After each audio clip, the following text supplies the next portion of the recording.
Se você já leu a Bíblia, você já leu o livro de Enoque. Quer dizer, pelo menos um pedacinho. O autor da Epístola de Judas, no Novo Testamento, cita uma passagem de Enoque palavra por palavra, e vários outros autores cristãos, de Orígenes de Alexandria a Santo Agostinho, também citam e comentam o livro de Enoque. Mas o que exatamente é esse livro? O que ele diz? E por que, mesmo tendo sido extremamente influente na antiguidade, ele é praticamente desconhecido hoje em dia? A ideia desse vídeo é apresentar um panorama geral sobre o livro de Enoque, passando por cada um dos sublivros contidos nele e situando esses textos historicamente. Se isso te interessa, então seja muito bem-vindo, pegue aí uma água, um café, busque uma posição confortável, porque esse tema vai exigir um certo tempo e também bastante atenção. Bom, então antes de mais nada, é importante dizer que há 3 livros chamados de Livro de Enoque.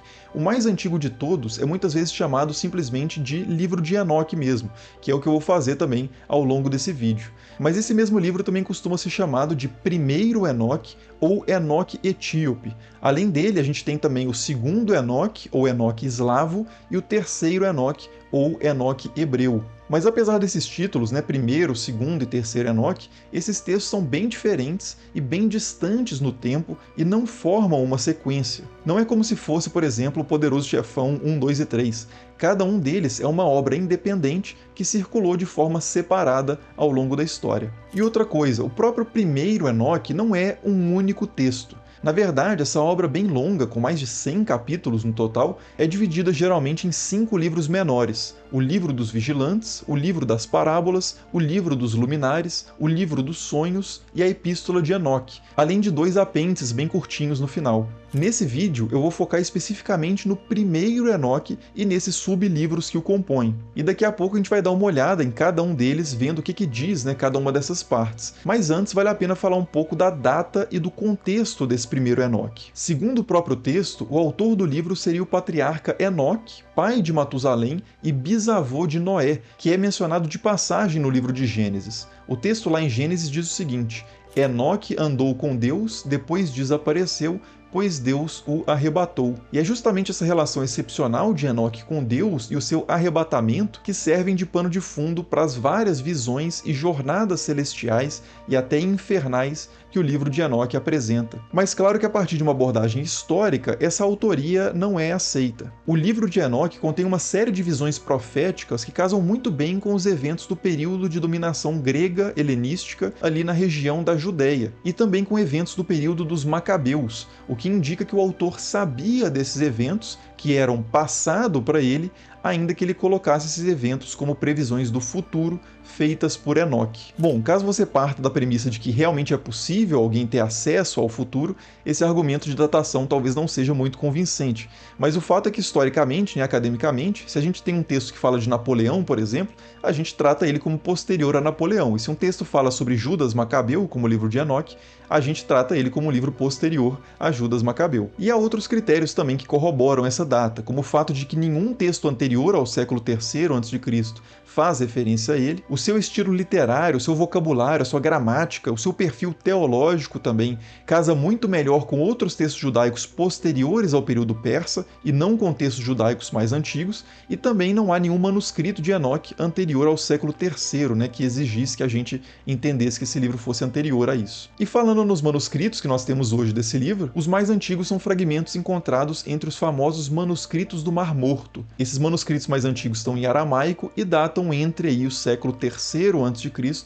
e o século I depois de Cristo. A gente também tem alguns fragmentos do período medieval desse texto do livro de Enoque em grego, latim e siríaco, e finalmente os manuscritos mais completos que a gente tem do livro de Enoque são manuscritos já do século XV ao século XX, preservados na Etiópia e traduzidos para o etíope clássico, ou ge'ez. Daí alguns estudiosos se referirem ao texto como Enoque etíope, não porque ele seja originário da Etiópia, que ele não é, mas sim porque os únicos exemplares completos que a gente tem desse texto estão em etíope. E isso não é por acaso, tá? A gente vai chegar lá daqui a pouco, mas algumas comunidades etíopes, como a Igreja Ortodoxa da Etiópia e a comunidade Beta Israel, têm o livro de Enoque como um livro sagrado. Na Igreja Ortodoxa Etíope mesmo, esse livro inclusive faz parte da Bíblia, da mesma forma que o Gênesis e o Apocalipse. Mas a gente vai chegar lá. Antes disso, vamos dar uma olhada agora no conteúdo propriamente desse texto, O que o livro de Enoque diz, afinal. Como eu disse, o livro de Enoque é dividido em 5 partes principais. A primeira delas é o chamado livro Livro dos Vigilantes, ou Livro dos Observadores, ou Livro das Sentinelas. Esse livro conta a história de quando alguns anjos, chamados de vigilantes no texto,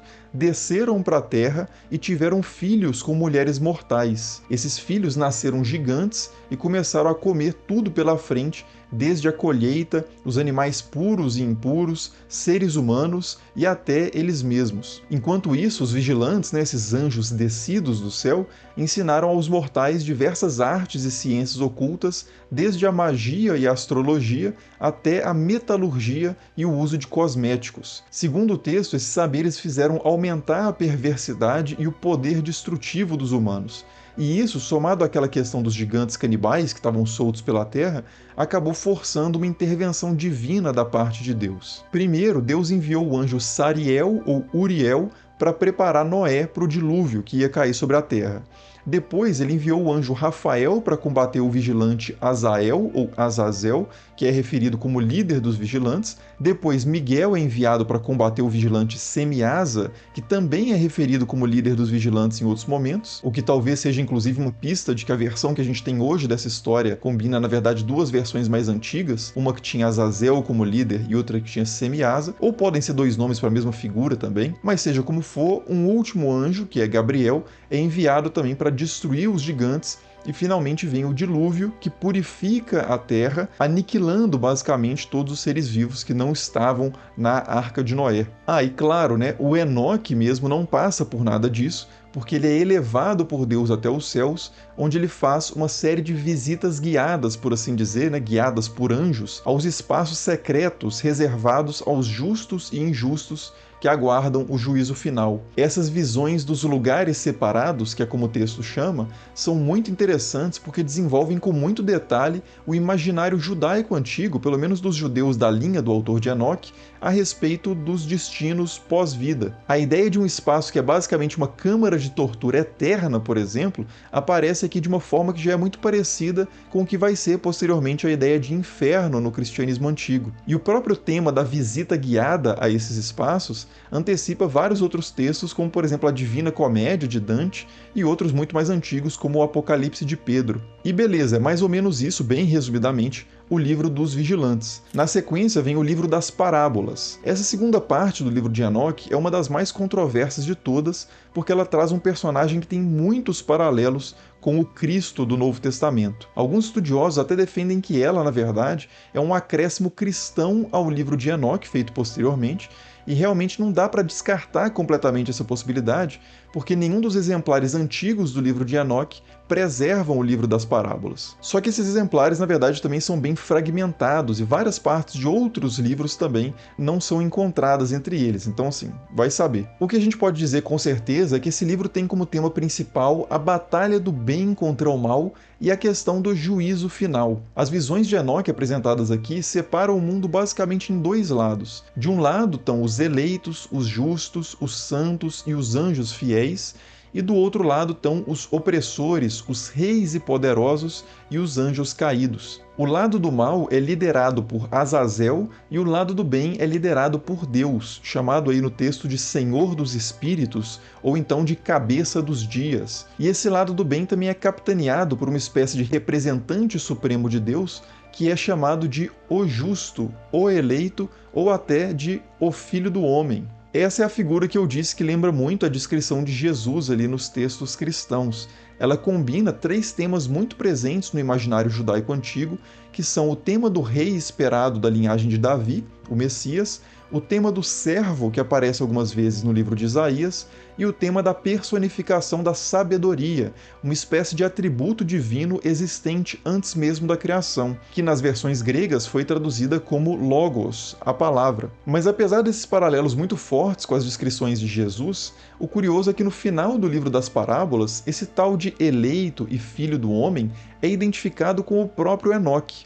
O texto diz o seguinte: "E o cabeça dos dias, Deus, veio com Miguel e Rafael e Gabriel e Fanuel e milhares e dezenas de milhares de anjos incontáveis. E ele veio até mim e me cumprimentou com sua voz e disse-me: Você é aquele filho do homem que nasceu para a justiça, e a justiça habita em você, e a justiça do cabeça dos dias não o abandonará. Uma tradução antiga e muito influente do livro de Enoque para o inglês até modificou esse trecho para desvincular a imagem de Enoque do Filho do Homem, mas hoje a solução desse tradutor é universalmente rejeitada pelos especialistas que defendem uma leitura mais direta do texto, segundo a qual o braço direito de Deus no juízo é realmente o próprio Enoque. Uma ideia, aliás, que vai se desenvolver no chamado Enoque hebreu muitos séculos depois, com a cena da transformação de Enoque em uma figura elevadíssima, quase divina, chamada Metatron. Mas isso a gente pode deixar para outro vídeo.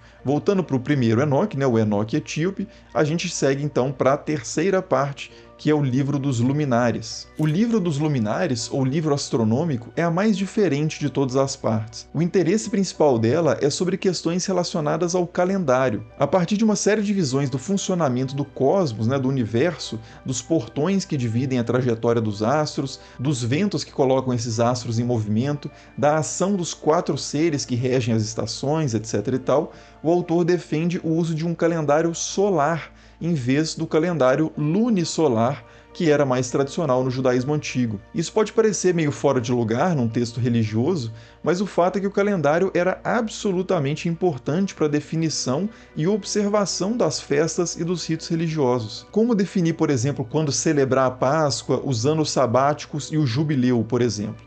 Tudo isso depende do calendário. E uma coisa curiosa aqui é que no livro de Gênesis é dito que Enoque viveu 365 anos, uma idade muito diferente da dos outros patriarcas e que remete muito fortemente ao ciclo solar de 365 dias, mais ou menos. Parece que já na época de escrita do Gênesis existia essa relação de Enoque com o calendário solar por algum motivo, que aliás, o calendário solar já era utilizado na Pérsia e no Egito Antigo também. Bom, e a próxima parte do livro de Enoque é o livro dos sonhos. Essa parte traz 2 sonhos em que Enoque recebe revelações sobre o futuro. A primeira prevê o evento do dilúvio e a segunda recapitula a história desde a criação e avança até o juízo final. Esse segundo sonho, de temática mais histórica, é especialmente interessante aqui porque é nele que a gente encontra as referências aos eventos do período helenístico que eu falei lá no início do vídeo. Mas para chegar lá, a gente tem que começar das alegorias que o autor coloca para repassar a história desde antes do dilúvio. E essas alegorias usam animais para representar os humanos, estrelas para representar os vigilantes, os anjos descidos,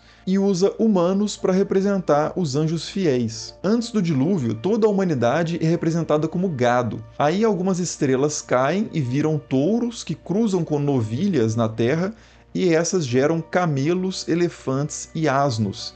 Aqui, claro, a referência é a história dos anjos caídos, lá do livro dos vigilantes, onde as estrelas são os vigilantes, as novilhas são as mulheres e os outros animais são os gigantes. Depois disso vem o dilúvio, e depois do dilúvio aparece um touro branco que tem 3 filhos também touros. Um branco, um vermelho e um preto. O touro pai morre e os touros filhos se multiplicam, mas a prole do touro vermelho e do touro preto é formada por diversos animais impuros e por predadores, e só a prole do touro branco é que permanece pura, e dela vem mais 2 gerações de touros brancos. A última geração desses touros brancos gera um javali preto e uma ovelha branca, e por aí vai. Resumindo até aqui, o primeiro touro branco depois do dilúvio é Noé, o filho também branco é Sem, de quem descende Abraão e Isaac, que também são touros brancos, e desse último descende Jacó, que é a ovelha branca. Os animais de outras cores são os patriarcas de outros povos. O touro vermelho é Cam,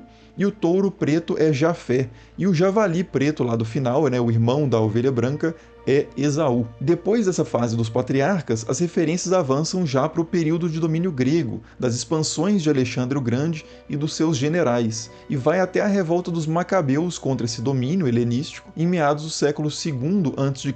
Até o próprio Judas Macabeu, o líder da revolta dos macabeus, é representado como um carneiro com chifres gigantescos. Até aí, essas alegorias históricas casam muito bem com os eventos históricos que a gente realmente conhece, o que sugere, como eu disse lá no início do vídeo, que o autor conhecia esses eventos e que, portanto, ele estava escrevendo depois deles, ainda que essas palavras sejam colocadas na boca de Enoque como previsões de um futuro distante. Futuro distante para o personagem narrador, Enoque, mas passado ou presente para o verdadeiro autor do livro. Só que depois dessa fase dos macabeus, nenhuma imagem mais casa com os fatos históricos que a gente conhece, e elas avançam já, inclusive, bem rapidamente, para o fim dos tempos. São imagens já de Deus construindo uma nova Jerusalém e todos os povos se curvando aos judeus e os mortos ressuscitando para o juízo final. Quer dizer, tudo indica que o autor estava escrevendo não muito depois dos tempos da revolta dos Macabeus e que ele projetava o fim dos tempos para acontecer em breve. Como ele está colocando as palavras na boca de Enoque, que teria vivido antes do dilúvio,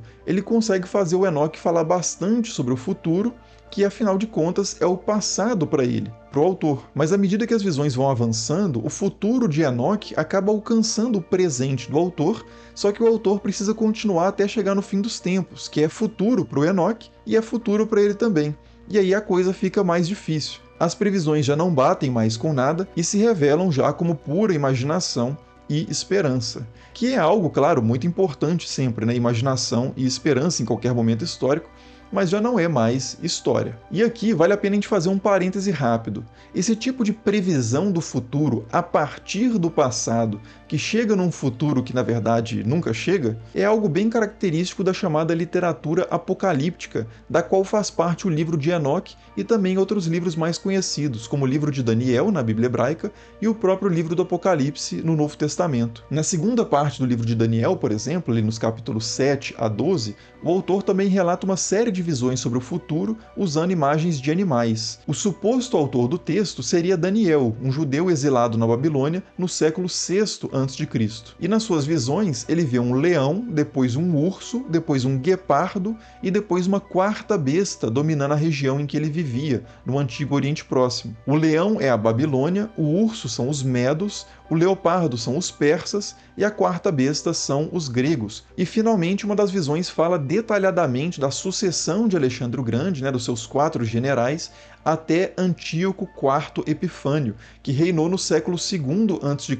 E depois disso, nada mais do que o autor coloca bate com eventos históricos conhecidos. E assim como no livro de Enoque, a coisa também já avança rapidamente para o fim dos tempos com uma intervenção divina e a ressurreição dos mortos. O mais provável, portanto, é que o verdadeiro autor do texto estivesse escrevendo por volta do século II mesmo, e que ele fale com facilidade do futuro de Daniel a partir do século VI, pelo fato de que isso já era passado para ele. É o que se chama no jargão acadêmico de vaticinium ex eventum, que é simplesmente uma profecia, entre aspas, feita depois do evento. Mas quando o autor avança para falar sobre o seu próprio futuro, sobre o que de fato está à frente dele, o carrinho dele sai do trilho seguro da história, que acaba naquele ponto, e vai embora solto de novo pela imaginação e pela esperança. Essa mesma abordagem também pode ser aplicada ao livro do Apocalipse, que reconta eventos históricos de forma alegórica, também recorrendo à imagem de animais, ou bestas, e que foca principalmente nos imperadores romanos e depois avança já para os eventos finais, a ressurreição dos mortos, o juízo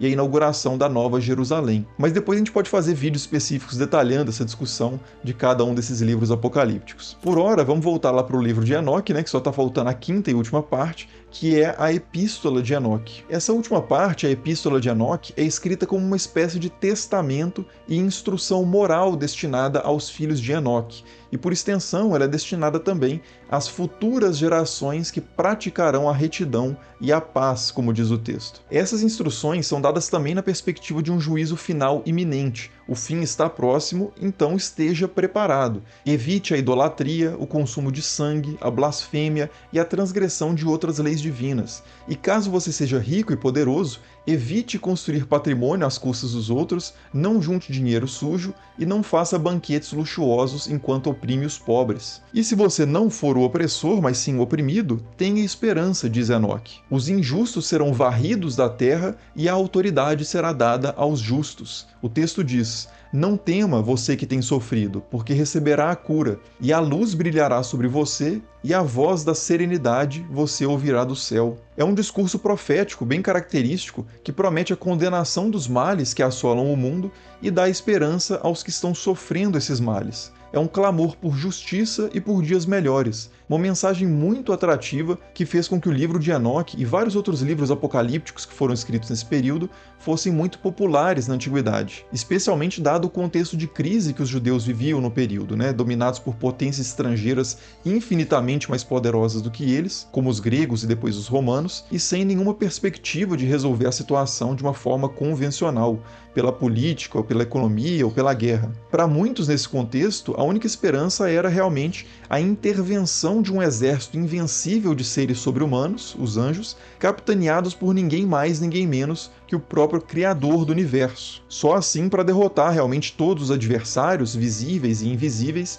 e estabelecer um reino definitivo de paz. E era isso, e nada menos do que isso, que o livro de Enoque prometia. Bom, e por esse resumo rápido, acho que já ficaram claros vários paralelos do livro de Enoque com o que viria a ser mais tarde o cristianismo. A expectativa do juízo iminente, o chamado à conversão, o foco na ação dos espíritos malignos, a figura salvadora do Filho do Homem, e por aí vai, né? São vários paralelos mesmo temáticos entre esses textos. Não por acaso, o livro de Enoque foi bastante citado por autores cristãos na Antiguidade.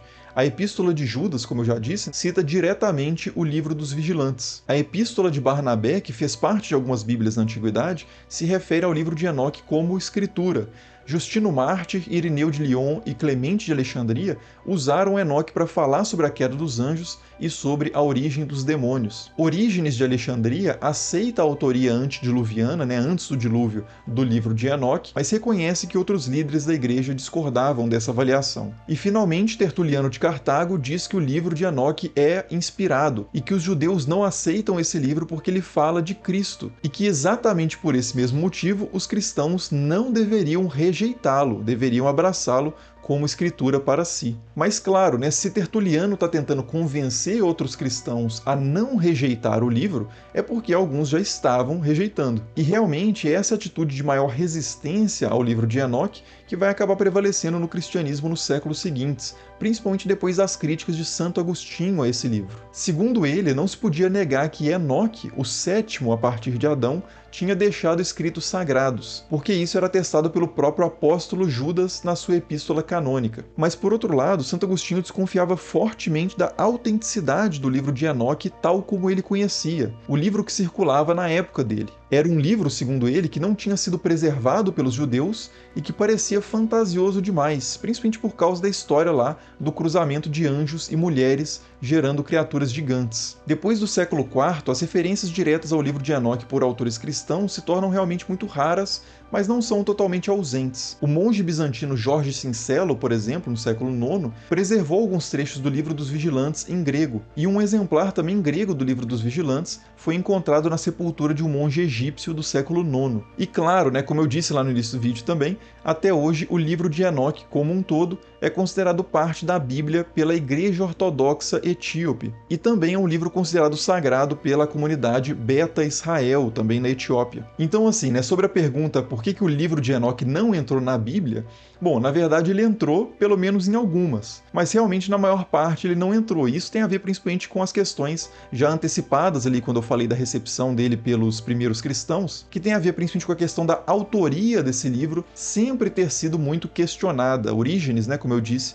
já dava notícia disso, e muitos na antiguidade realmente duvidavam que o livro tinha sido escrito por Enoque. Além disso, o fato de que o livro não tinha uma longa tradição dentro do próprio judaísmo também não ajudava muito a estabelecer a antiguidade e, consequentemente, a autoridade desse texto. Agora, independentemente do livro de Enoque em si estar ou não na Bíblia, o fato é que muitas das suas doutrinas, das suas expectativas e do seu imaginário, por exemplo, sobre os anjos caídos, sobre o juízo final, sobre os espaços reservados para os justos e injustos para o juízo final, etc. e tal, isso tudo está, sim, bastante presente na história do cristianismo, desde o Novo Testamento, e para entender realmente o imaginário apocalíptico que deu origem ao cristianismo, é indispensável conhecer pelo menos o básico sobre a literatura apocalíptica que veio antes dele, especialmente o livro de Enoque. Como escreveram dois dos maiores especialistas nesse assunto, o tamanho do conjunto de textos que é o livro de Enoque, a diversidade do seu conteúdo e suas muitas implicações para o estudo do judaísmo antigo e das origens do cristianismo